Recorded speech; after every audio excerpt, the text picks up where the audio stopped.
یہ رمضان شریف بھی انہیں کی عطا ہے، یہ بھی بخشش ہے، اور یہ اتنی پیاری عطا اور اتنی پیاری بخشش ہے کہ جان دو عالم صلی اللہ علیہ وسلم نے خود ارشاد فرمایا اگر انسان اس کی قدر کو جانے کہ رمضان المبارک کی قدر کیا ہے، اس میں اللہ نے کیا کچھ رکھا ہے، اگر ہم پہچان جائیں نا تو ہماری ایک ہی آرزو بنے، یا الہی پورا سال رمضان شریف رہے۔ پھر ہمارا یہ تمنا نہیں ہوگا کہ 1 مہینہ رہے یا 10 دن، نہیں، اگر ہم اس کی قدر جانیں، اگر ہم اس میں اللہ کی عطا کو جان لیں، بخشش کو پہچان لیں، تو ہم ہمہ وقت یہی دعا کریں مالک مولا پورا سال رمضان شریف عطا فرما، تاکہ ایک ماہ مقدس نہیں بلکہ پورا سال ہم تیری رحمتوں سے، تیری برکتوں سے، تیری نجات والی بابرکت گھڑیوں سے، مغفرت کے پروانے والی گھڑیوں سے اللہ رب العزت کو ہمیں سرفراز فرماتا رہے۔ تو یہ میرے بھائیوں اللہ کا انعام ہے جس میں اللہ رب العزت نے ارشاد فرمایا رمضان مبارک کیوں ہے، روزہ کیوں ہے، اس کے بارے میں قرآن پاک میں اعلان فرما دیا گیا یا ایھا الذین آمنوا کتب علیکم الصیام، اے ایمان والو تم پر روزے فرض کیے گئے، کما کتب علی الذین من قبلکم، جیسا کہ تم سے پہلوں پر فرض کیے گئے، لعلکم تتقون، تاکہ تم پرہیزگار بن جاؤ، تاکہ تم تقوی اختیار کرنے والے بن جاؤ۔ اب اس تتقون میں ساری بات ہے، اگر تتقون نہ پایا گیا تو روزے کا کوئی فائدہ نہیں ہے۔ اس تتقون میں روزے کے آنے کا مقصد بیان فرمایا گیا، رمضان مبارک کے آنے کا مقصد استقبال رمضان کے حوالے سے ہم بیٹھے ہیں، تو ہمیں رمضان مبارک کے روزے کا مقصد کیا ہے، یہ روزہ ہم کیوں رکھتے ہیں؟ صبح سے لے کر شام تک ہم بھوک پیاس میں رہتے ہیں، کچھ کھانا نہیں ہے، کچھ پینا نہیں ہے، پرکٹھن سفر ہے، مشکلات آتی ہیں، پیاس لگتی ہے، بھوک لگتی ہے، اللہ کی نعمتیں ہمارے سامنے ہوتی ہیں، اس کے باوجود ہم کھاتے نہیں ہیں، اتنا پرکٹھن یہ سفر ہے، صبح سے لے کر شام تک ہم بھوکے رہتے ہیں، روزہ رکھتے ہیں، کیوں؟ اس کا مقصد کیا ہے، اس کی ضرورت کیا ہے،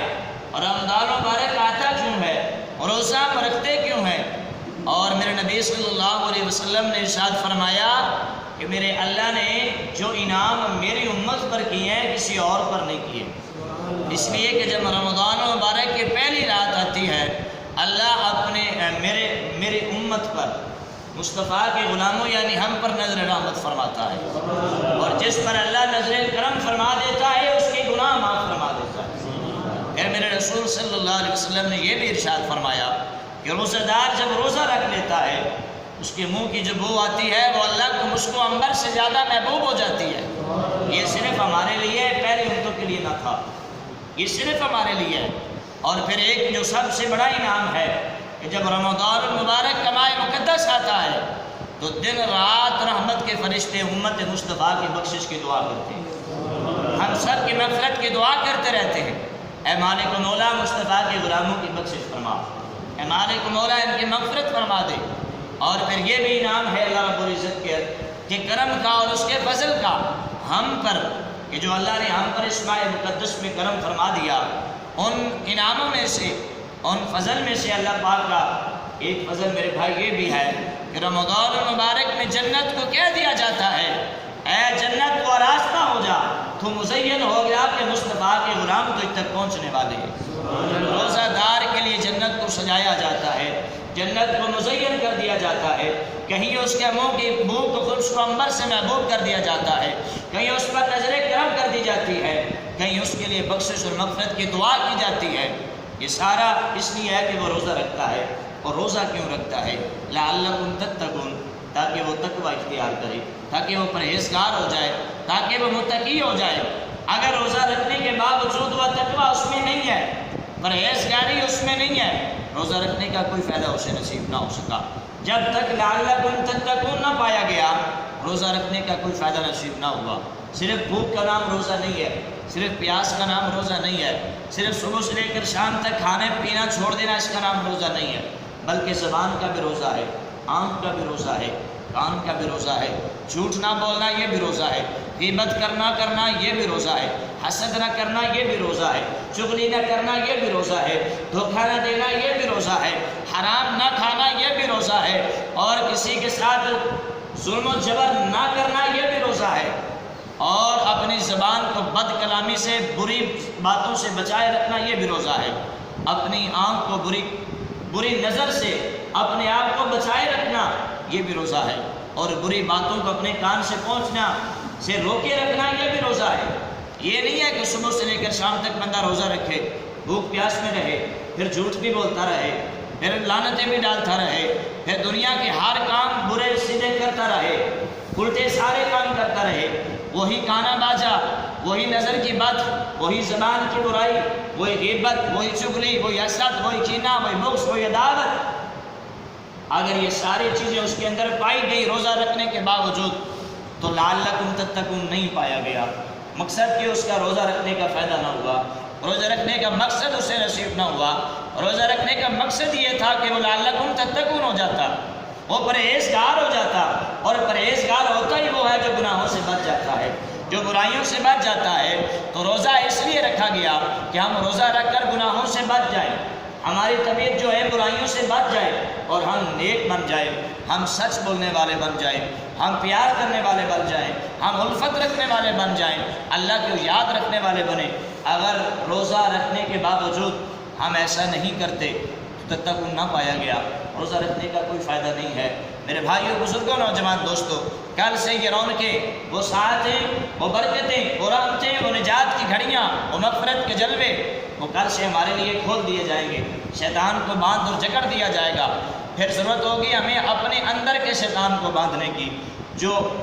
رمضان مبارک کے مہینے میں ہمیں اکساتا رہتا ہے۔ اندر کا شیطان ہم نے خود روکنا ہے، دوسرا شیطان تو باندھ جائے گا نا، مگر جو اندر کا شیطان، اس کو نفس کہتے ہیں، جو بار بار ہمیں ورگلائے گا، آج روزہ نہ رکھ، کل رکھ لینا، آج تھوڑا سا بہانہ بنا لے گرمی ہے، آج بہانہ بنا لے تیرے سر میں درد ہے، آج بہانہ بنا لے تیرے پیٹ میں درد ہے، آج بہانہ بنا لے تجھے یہ مسئلہ ہے، تو روزہ نہ رکھ، پھر کل نہیں رکھتا، پھر آگے بھی نہیں رکھتا، یہاں تک کہ اندر کا شیطان پورا مہینہ انسان کو روزہ رکھنے سے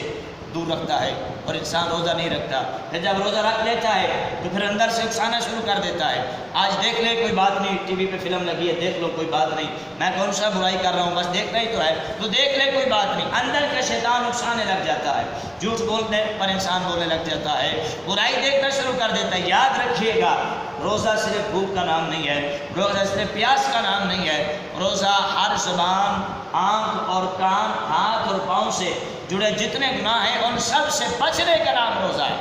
اگر یہ سارا کچھ پایا گیا تو یقیناً ہم نے وہ روزہ رکھا جو روزہ رکھنے کا حق تھا، جو روزہ رکھنے کا مقصد تھا۔ میرے بھائیو، یہ نفرتیں اگر ہم نے رکھی، روزہ بھی رکھا تو روزہ بے شک نہ رکھے، کوئی فائدہ نہیں ہے۔ اگر وہی نفرتیں، وہی عداوتیں، وہی دشمنیاں، وہی غصے، وہی جھوٹ، وہی غیبت، وہی چغلی، وہی سارے معاملات ہم نے رکھنے ہیں تو پھر کوئی فائدہ نہیں ہے۔ اس لیے کہ یہ رحمتیں اور برکتیں، دیکھیے اس کو تقسیم کر دیا گیا، پہلا عشرہ رحمت قرار دے دیا گیا، دوسرا عشرہ مغفرت نجات۔ ویسے تو پورا ماہ مقدس کی ہر لمحہ، ہر گھڑی اس کی رحمتوں سے مالا مال ہے، نجات کی گھڑیاں اور مغفرت کی گھڑیاں، ہر لمحہ ہر گھڑی اس کا پروانہ ہے۔ مگر اللہ رب العزت نے جو ہے اس ماہ مقدس میں ہمارے لیے جو قدر اور اللہ پاک نے انعام رکھے ہیں وہ کہیں نہیں ملتے۔ اللہ رب العزت نے اس ماہ مقدس میں روزہ دار کے لیے بہت انعام رکھے ہیں۔ ایک انعام یہ ہے کہ روزہ دار کو اللہ عرش میں اپنا سایہ اور اپنا دیدار عطا فرمائے گا، اور روزہ رکھنے سے انسان اللہ کا قرب پا جاتا ہے،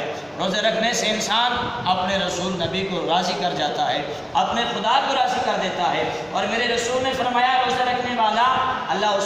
اس کو بیماریوں سے شفا عطا فرما دیتا ہے، اللہ اس کو بیماریوں سے شفا عطا فرما دیتا ہے۔ جو لوگ ایک بیماری کا بہانہ بنا کر روزہ نہیں رکھتے، وہ مصطفیٰ کی حدیث سنیں، میرے رسول نے یہ بھی تو فرما رکھا ہے، روزہ رکھنے سے اللہ بیماریوں سے شفا عطا فرما دیتا ہے، اللہ اس کو نیک بنا دیتا ہے۔ تو میرے بھائیوں بزرگوں، روزہ رکھنے سے اللہ کا قرب ملتا ہے، روزہ رکھنے سے مصطفیٰ کی رضا ملتی ہے، تو جس پہ اللہ راضی ہو گیا اس کا رسول راضی ہو گیا، سارا زمانہ اس کا ہو جاتا ہے، دنیا بھی اس کی سنور جاتی ہے، آخرت بھی اس کی سنور جاتی ہے، اس کو جنت کا اعلیٰ مقام نصیب ہو جاتا ہے۔ اگر میرے بھائیو روزہ رکھنے کے بہانے بھی بہت ہیں، اور روزہ رکھنے کے بہانے بھی بہت ہیں، جو روزہ رکھنا چاہتا ہو اس کے لیے رکھنے کے بہانے بہت ہیں، جو نہ رکھنا چاہتا ہو اس کے لیے چھوڑنے کے بہانے بہت ہیں، تو لہٰذا بہانہ وہ ہونا چاہیے جو روزہ رکھنے کے لیے ہو، نہ کہ روزہ چھوڑنے کے لیے ہو۔ تو اگر کوئی یہ کہے کہ روزہ چھوڑ دو تو میں صحت یاب ہو جاؤں گا، ایسا نہیں ہو سکے گا۔ صحت یاب اس وقت ہوگا جب اس پر اللہ کی مہربانی ہوگی، جب اللہ کا ذکر ہوگا اور اللہ کی طرف سے اشارہ ہوگا۔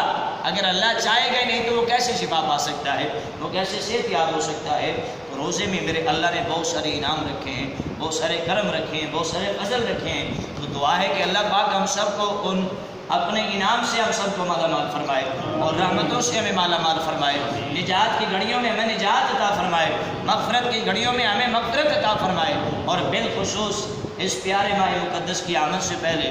اللہ پوری دنیا سے اس مصیبت اور وبا کا خاتمہ فرمائے، جس کی وجہ سے آج بندشیں ہیں، جس کی وجہ سے آج رکاوٹیں ہیں کہ مسلمان اللہ کی عبادت کرنے سے پریشان ہے، مسجد میں آنے کی وجہ سے پریشان ہے، کاروبار کرنے کی وجہ سے پریشان ہے، اندر باہر نکلنے کی وجہ سے پریشان ہے۔ اللہ بالخصوص اس پیارے عظمت والے ماہ مقدس کی آمد کا صدقہ اللہ جو اس تمام دنیا سے، پورے پاکستان اور پوری دنیا سے اس وبا اور وائرس کا خاتمہ فرمائے۔ اور میرے بھائیوں کل جب چاند دیکھیے گا تو دیکھ کر دعا کریے گا، اے اللہ اس ماہ مقدس شیطان کی شر سے، حاسد کے اثر سے، نظر بد سے اور ہر طرح کے برائی سے مولا میں محفوظ فرما۔ یہ ماہ مقدس ہمارے لیے باعث برکت فرما، اور اس کی برکتیں ہمیں حاصل کرنے کی توفیق عطا فرما۔ چاند دیکھ کر دعا کرنا یہ ہمارے نبی کی سنت و معمول ہے، تو جب بھی چاند دیکھیں تو اس سے نظر پھیر کر جو ہے تو آپ دعائیں کریں، انشاءاللہ اللہ قبول فرماتا ہے۔ اور یہ عصمتیں لیے، یہ رحمتیں لیے، یہ برکتیں لیے ہمارے پاس ماہ مقدس آ رہا ہے، اس میں نجات ہی نجات ہے، عطا ہی عطا ہے۔ اس لیے شاعر نے کہا تھا کہ بن مانگے دیا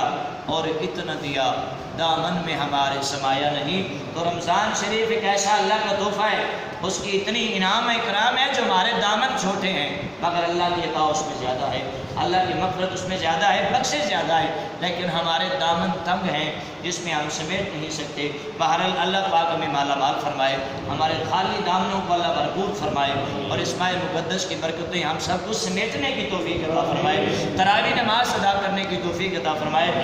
نیت کا بھی ثواب نصیب ہوتا ہے۔ ابھی چاند کل نکلے گا تو ہم آج نیت کریں گے، انشاءاللہ ہم پورے ماہ مقدس میں نماز تراویح ادا کریں گے، اور نیت ہے کہ انشاءاللہ ہم 5 وقت نماز ادا کریں گے، اور نیت ہے کہ انشاءاللہ ہم سارے روزے رکھیں گے، اور نیت کرتے ہیں کہ انشاءاللہ اس ماہ مقدس کی برکت سے اللہ پاک ہم سب کو سچ بولنے کی توفیق عطا فرمائے گا، اور ہم سچ بولتے رہیں گے، ہم جھوٹ نہیں بولیں گے، ہم دھوکہ دہی نہیں کریں گے، ہم ایک دوسرے کی غیبت و چغلی نہیں کریں گے، اور ہم آپس میں پیار کریں گے۔ سب سے بڑی نیت یہ ہے کہ ماہ مقدس کے آنے کی سبب اور اس کی خوشی سے ہم سارے آپس میں بھائی بھائی بنیں گے، اور آپس میں محبت کی فضا کو قائم کریں گے، نفرت کو نکالیں گے، اور ایک دوسرے کے ساتھ اپنے محبت والا سما باندھیں گے۔ تو میرے بھائیو، بزرگ، نوجوان دوستو، جتنی بات کی جائے اتنی تھوڑی ہے، جتنے تذکرے کیے جائیں اتنے تھوڑے ہیں۔ آ کر واپس بات وہیں پر آ جاتی ہے کہ انسان جتنا اللہ کو یاد کرے گا اللہ اس سے زیادہ اسے یاد کرے گا۔ فاذکرونی اذکرکم واشکروا لی ولا تکفرون، کہ تم میرا ذکر کرو میں تمہارے چرچے کر دوں گا۔ تو میرے بھائیو، یہ رمضان مبارک کا جمعہ مقدس ہے، یہ اللہ کو یاد کرنے کا عظیم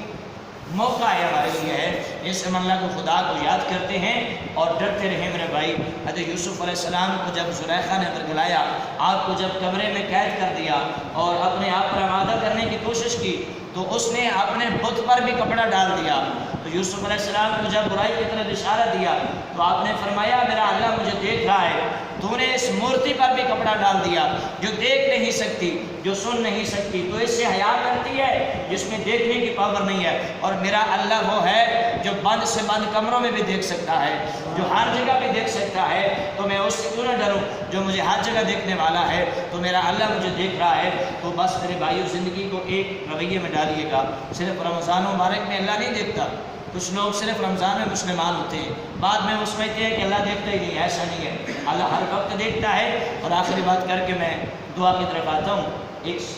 بصیرت انسان شخص تھا، نوجوان تھا، بڑی پیاری اس کی سیرت تھی۔ ایک عورت اس پر فریفتہ ہو جاتی ہے، دھوکے دہی کے ساتھ اسے اپنے گھر میں لے جاتی ہے اور کمرے کا دروازہ بند کر دیتی ہے اور اسے اپنے اوپر آمادہ کرنے کی کوشش کرتی ہے، برے افعال پر ترغیب دلاتی ہے اور کوشش کرتی ہے کہ میں اسے اپنا من پورا کر سکوں اور اس کے ساتھ میں اپنی رنگینیاں کر سکوں، مگر اللہ پاک جس کو رکھے، اللہ پاک جس کو محفوظ فرمائے، اسے کوئی کچھ نہیں کہہ سکتا۔ وہ نوجوان برابر کہتا رہا کہ میرا اللہ دیکھ رہا ہے، ڈر خدا سے وہ دیکھ رہا ہے، ڈر خدا سے وہ دیکھ رہا ہے۔ جب نوجوان نے یہ نوٹ کر لیا اور فیصلہ ہو گیا کہ اب میں اس سے بچنے والا نہیں ہوں، یہ مجھے چھوڑنے والی نہیں ہے، اس نے یہ اقدام اٹھایا۔ اس نے کہا میں واش روم میں جانا چاہتا ہوں، میں قضاء کے لیے جانا چاہتا ہوں۔ اس نے کہا جاؤ، یہ ساتھ ہی واش روم میں جاؤ۔ وہ واش روم کے اندر جاتا ہے، وہ قضاء کرنے کے لیے جاتا ہے، جو بھی اس کے لیے حاجت ہے اس کے لیے جاتا ہے۔ حاجت کرنے کے بعد جو گندگی ہے اس کو اپنے جسم پہ مل لیتا ہے، اٹھاتا ہے اور جسم پہ مل لیتا ہے بہت خوبصورت بھی ہے۔ تو جب گندگی کو اپنے جسم پہ مل لیتا ہے تو جب اس کے سامنے آتا ہے اس کو گھن آنی شروع ہو جاتی ہے، اس کو اسمیل آنی شروع ہو جاتی ہے۔ وہ کہتی ہے نوجوان تو نے کیا ہے، اتنے تم پیارے ہو، اتنے تم خوبصورت ہو، جسم پہ اتنی گندگی مال لی ہے، لہٰذا جاؤ تم نکل جاؤ میرے کمرے سے باہر، تم نے یہ کیا کیا ہے؟ جب وہ باہر نکلتا ہے تو زبان سے کہتا ہے یا اللہ تیرا شکر ہے، تن تو گندا ہو گیا مگر میرا من تو پاک رہا۔ یا اللہ تن تو میرا گندا ہو گیا مگر من تو میرا پاک رہا۔ اگر تن گندا کر کے من پاک رہے تو اس من کو پاک رکھیے، تن چاہے گندا ہو جائے تو اندر تو میرا پاک رہا۔ اب اس پر راوی لکھتے ہیں، لکھنے والے بزرگان دین لکھتے ہیں جب تک وہ نوجوان حیات رہا اس کے جسم سے مشک و عنبر کی خوشبو آتی رہی۔ ظاہراً اس عورت کے لیے وہ ناپاک ہو گیا، بدبودار ہو گیا، مگر اس کے اس اقدام سے، اللہ کے ڈر سے اور تقوی اور طہارت سے، تتقون سے، تقوی اور طہارت سے اللہ اتنا راضی ہوا، اللہ اتنا راضی ہوا کہ اس کے جسم میں مشک و عنبر والی خوشبو پیدا فرما دی۔ اور مورخین نے یہ بھی لکھا کہ جب وہ فوت ہو جاتا ہے تو قبر میں اس کو اتارا جاتا ہے تو پھر اس کی قبر سے بھی مشک و عنبر کی خوشبو ہوتی ہے۔ میرے بھائیو، جو اللہ سے ڈر جاتا ہے، تقوی اور طہارت اختیار کر لیتا ہے، خدا سے اپنے آپ کا رشتہ جوڑ لیتا ہے تو میرا اللہ اسے یوں محفوظ فرماتا ہے، دنیا کی نظر میں چاہے اس کے جسم سے بدبو ہی کیوں نہ ہوتی ہو مگر اللہ اسے اپنے پیاروں میں مشک و عنبر جیسے خوشبوئیں نظر فرما دیتا ہے۔ اللہ پاک کی بلند و بالا بارگاہ میں دعا ہے اللہ ہم سب کو عمل کی توفیق عطا فرمائے اور تقوی اور طہارت اختیار کرنے کی اللہ میں توفیق نصیب فرمائے، آمین۔ دعا علیہ